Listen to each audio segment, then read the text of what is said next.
Bismillahirrahmanirrahim.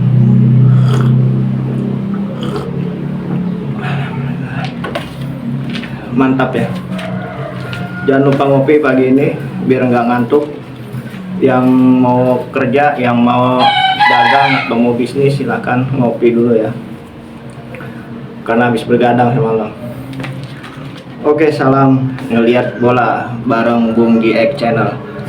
Oke, mudah-mudahan kalian tidak merasa kecewa berat ya hari ini karena hasil semalam. Bukan karena hasilnya sebenarnya, tetapi karena kecurangan yang dilakukan oleh wasit ini yang membuat kita merasa geram ya. Dimana hasil yang harusnya kita sudah bisa memenangi dengan skor 2-1, tetapi harus berhasil berakhir imbang 2-2 karena molornya extra time. Dari seharusnya perpanjangan 6 menit ini menjadi lebih dari 9 menit ya. Aduh, kacau banget.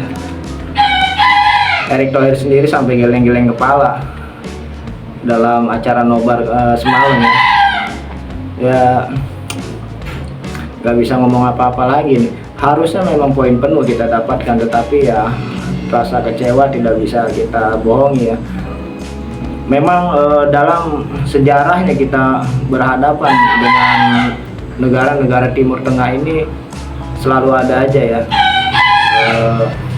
Yaitu dari pemainnya ini pinter sekali melakukan tricky ya. Yaitu actingnya ini pinter, pandai dia melakukan acting. Jadi senggol sedikit langsung jatuh, senggol sedikit langsung guling-guling. Ini refleksnya cepat juga dia. Jadi begitu ada sentuhan, pok langsung jatuh gitu. Jadi ya sentuhan sedikit efeknya itu bener-bener guling-gulingnya atau bener-bener apa namanya, rasa kesakitannya luar biasa ya. Terkadang yang terkena dada yang dipegang pipi ya. Ya ini aneh juga. Jadi antara sport atau olahraga dan komedi ini bercampur menjadi satu. Oke, tapi nggak perlu kita sesali dan nggak perlu kita terlalu kecewa berlebihan ya, karena ini semua adalah kehendak Tuhan ya, kehendak Tuhan ya. Memang semua sudah kehendak Tuhan ya. Dan lagi-lagi ini sebenarnya masuk di dalam skenario-nya STY, bukan skenario kekalahannya atau kecurangannya atau hasil imbangnya, tetapi apa yang ditampilkan oleh STY tadi malam itu merupakan satu skenario dia untuk nanti ketika menghadapi lawan Cina itu tidak terlalu kelelahan, tidak terlalu keletihan, dan tidak kehabisan tenaga ya. Ya kita lihat bagaimana dari babak pertama dan juga kedua ini timnas kita ini bermain lebih slow ya, lebih slow, tidak terlalu banyak penguasaan bola, memang tidak terlalu banyak pegang bola, dan juga tidak terlalu ngotot sepertinya ya.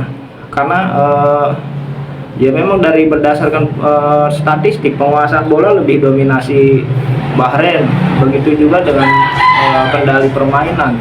Lalu juga nah ini kekurangannya atau kelemahannya itu akurasi passing dari pemain timnas kita juga memang lebih rendah ya, dibandingkan dengan Bahrain.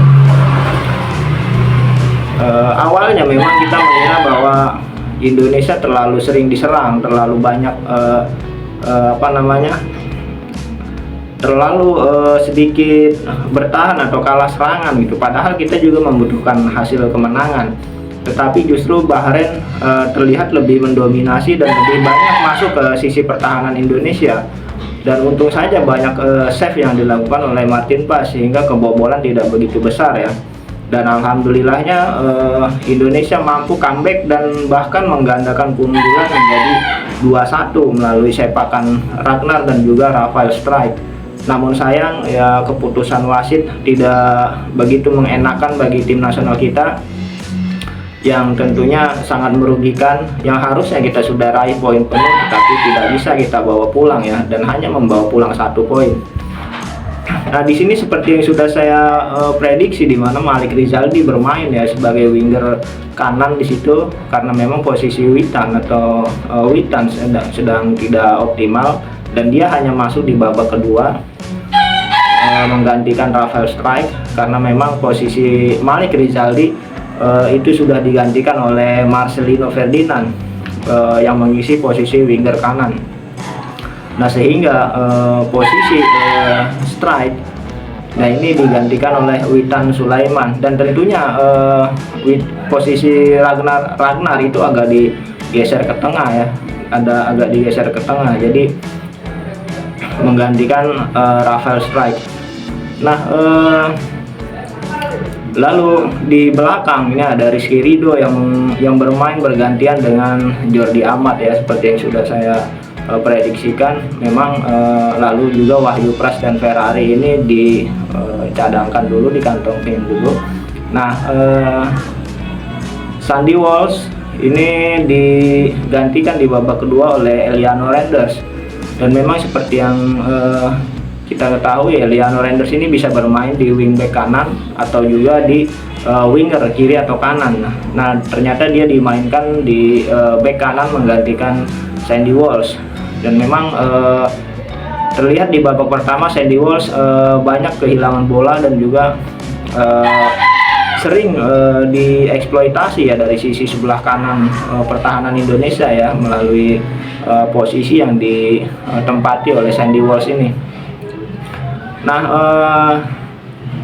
ini terjadi apa yang terjadi di lapangan, di mana Indonesia bermain sedikit lebih menahan diri, artinya tidak terlalu agresif dan juga tidak terlalu ofensif ya, karena memang dengan hasil yang diinginkan oleh STY ini, apalagi awalnya kita sudah menang dengan skor 2-1, sebenarnya STY lebih menginginkan untuk menyimpan tenaga ketika nanti berhadapan dengan Cina yang memang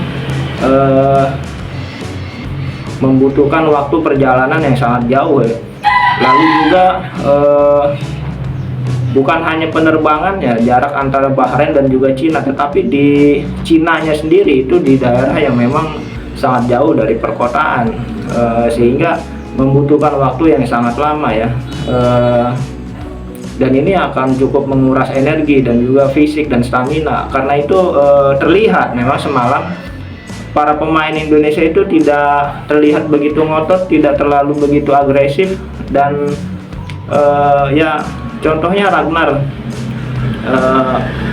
yang ketika melawan Arab Saudi ataupun Australia dia begitu sangat powerful ya, begitu sangat ngotot, tetapi terlihat di pertandingan ini tidak terlalu ngotot ya, cukup bermain positif atau bermain efektif ya. Begitu juga dengan Rafael Strijk, cukup bermain dengan efektif, jadi tidak terlalu buang-buang tenaga, jangan terlalu buang-buang energi, sehingga nanti ketika melawan Cina ini kita punya energi yang cukup, punya stamina yang cukup, sehingga tidak kedodoran ya. Sedangkan Cina ini ketika menghadapi Australia yang dia berhasil dicukur dengan skor 1-3, dia merasakan bagaimana pertandingan itu dilaksanakan atau diselenggarakan di tempat yang agak jauh dari Cina ke Adelaide, yaitu lumayan jauh ya. Nah, lalu dia bermain sangat bertahan, bahkan dengan posisi yang penguasaan bolanya hanya 20%. Jadi 80 berbanding 20%, sehingga dia memang benar-benar bertahan total ya. Bahkan di babak pertama ketika dia mencetak gol lebih dulu, itu ketika bertahan dia hampir mengisi seluruh pemainnya tuh di lini pertahanan ya, sekitar 6-7 pemain itu di sisi pertahanan. Nah, sehingga memang ini sangat menguras tenaga bagi pemain-pemain Cina ya, sangat menguras tenaga, apalagi banyak foul yang dilakukan oleh pemain Cina. Ini bukti merupakan bahwa memang dia bermain sangat tidak dengan kondisi yang baik dan begitu banyak energi yang dia buang ya. Memang ketika kita bermain bertahan, memang energi yang dikeluarkan lebih banyak pastinya. Ya, dengan hasil ini Indonesia berada di posisi kelima ya, di bawah Jepang, Arab Saudi, Australia, dan juga Bahrain tentunya.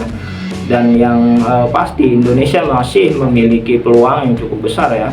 Nah, dengan 3 kali hasil imbang ini, nanti diharapkan Indonesia ketika melawan Cina ini bisa memiliki energi yang cukup, stamina yang cukup, fisik yang lebih prima ya.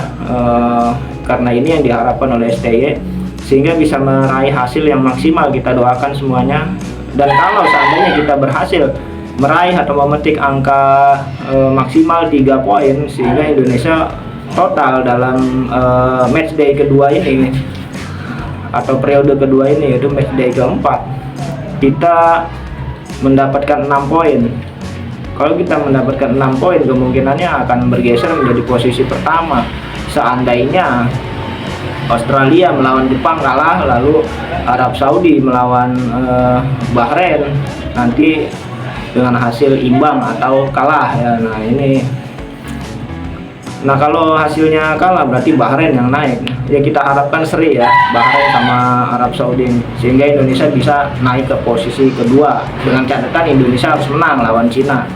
Nah ini kita harapkan ya, kita doakan, karena kita butuh kemenangan, apalagi melawan tim yang memang saat ini posisinya ada di bawah Cina, yaitu sudah 3 kali kalah, dan Indonesia harus menambah lagi kekalahan Cina nih, jadi 4 ya. Nah Indonesia lagi-lagi, kalau Indonesia berhasil menang ya, ini berarti Indonesia tim yang belum pernah terkalahkan. Ini luar biasa, sama seperti Jepang dan juga Arab Saudi. Oke, kita berpikir positif, kita doakan yang terbaik buat timnas kita. Semoga kondisinya tetap prima, staminanya, fisiknya, energinya, sehingga melawan Cina nanti tampil habis-habisan, tampil ngotot, tampil agresif, ofensif, sehingga bisa meraih 3 poin. Oke. Tulis di kolom komentar pendapat dan argumentasi Anda. Terima kasih.